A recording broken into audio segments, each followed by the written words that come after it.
Welcome back to my channel. Today we're going to talk about something that no one really likes to talk about. Budgeting, specifically budgeting around cybersecurity. Hi, I'm Steve Murphy. I'm a vice president at ARG, and while I work for ARG, this video is my own and not necessarily a reflection of the views or opinions of my employer.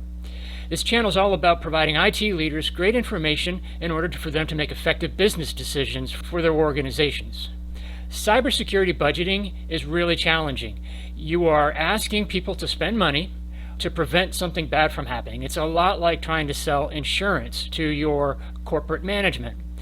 But cybersecurity is much more than an insurance policy. It is protecting the organization from the worst that could possibly happen, which could be an existential or fatal event for the organization if the cyber incident is severe enough.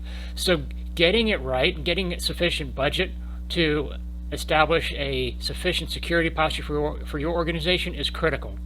Now, I used to be a certified public accountant. I spent a long time in corporate finance, so I'm very familiar with the budget process. So let's take a look at how you can effectively request additional budget, if you need additional budget, for your organization for cybersecurity.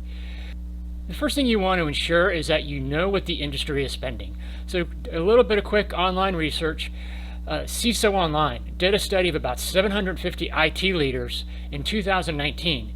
They responded on average that they spend about 15% of their overall IT spend on cybersecurity specifically.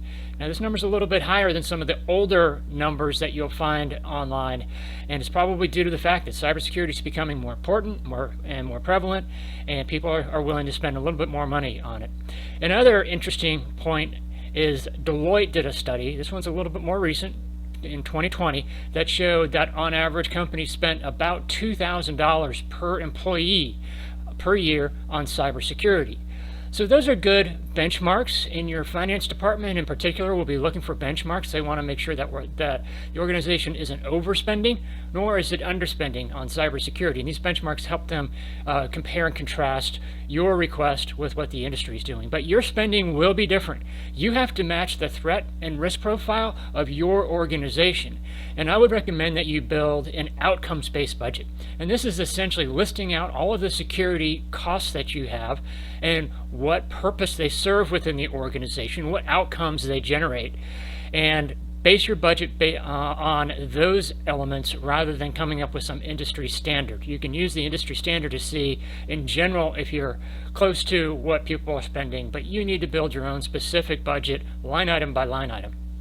Now the other thing I would recommend is that if you haven't read it recently, you should ask for a copy of your cyber insurance policy. This is probably something that the finance organization owns, or maybe you have a risk management department, but you need to know what's in that cyber insurance policy. Many cyber insurance companies are adding riders to these policies that require specific protections. Either they require industry standard practices or specific security postures and tools to be in place in order for that cyber insurance policy to be valid should an incident occur that would trigger an insurance event. Another thing that some of our clients have found really helpful is to conduct a cybersecurity maturity review. This is bringing in a third party to go through the cyber posture of the organization and to score that posture based upon a peer group, and then to provide specific action items that the organization can undertake to raise their score. And generally what we see is that companies fall below their peer group and below the target rating, and this review gives the IT organization or the security organization a good foundation to go back to management and try to substantiate some of the additional projects that they're looking to undertake.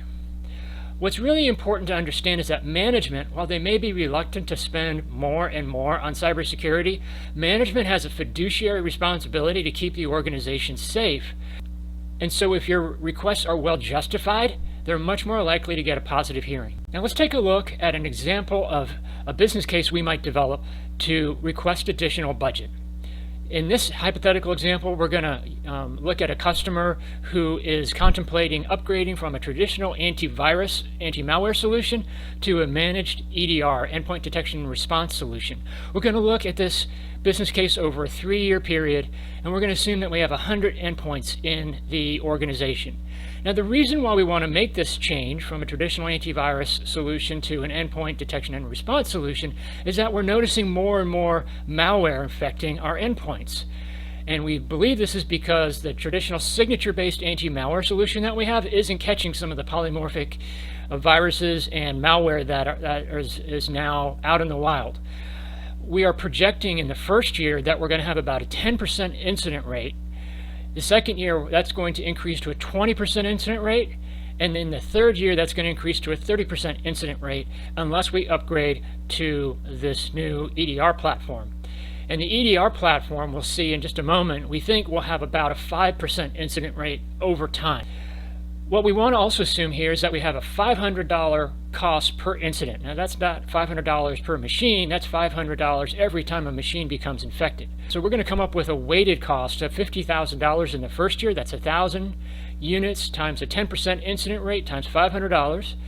And that increases to $100,000 in year 2 and $150,000 in year 3. So that's our cost for the status quo plan. In the new framework, the proposed framework with the EDR platform, we're assuming a 5% incident rate over time. We also have a new weighted cost per incident of just $400 because we think we're going to get some efficiencies from the EDR platform in helping us remediate the machines that do get infected. So again, doing that math, we now have a $20,000 cost over the course of a year for the organization of remediating malware on endpoints. So our 3-year total is $60,000 compared to the 3-year total of $300,000 that we had prior. This $240,000 savings seems great, but we have to then deduct the cost of the new EDR platform, or the incremental cost of the new EDR platform, before we can justify our project. Those incremental costs over 3 years will be $150,000, so our net savings are actually just $90,000. But that's still a pretty good return on investment. We're going to save the organization $90,000 after spending that $150,000. So we have a net ROI, or net return on investment, of about 60% on this project. Most organizations would feel very good about that ROI and be willing to consider a budget increase to capture that return. So when you're submitting your budget and you have a well thought out business case to support your request, you're going to stand a much greater chance of getting what you ask for and helping protect the organization as a whole. Hey, if you got some value out of this video, I'd appreciate a like, a thumbs up, and thank you very much in advance for doing that. That helps this video get out to more people. And if you want to return to this channel in the future, the best way of doing that is by hitting that subscribe button. That will put my video in your feeds and you can come back at your convenience. If you want to continue the conversation on cybersecurity or any other IT service that we cover on this channel, feel free to reach out. My contact information is in the description of this video. I'd be happy to hear from you. Thank you very much for watching, and I hope you have a great day.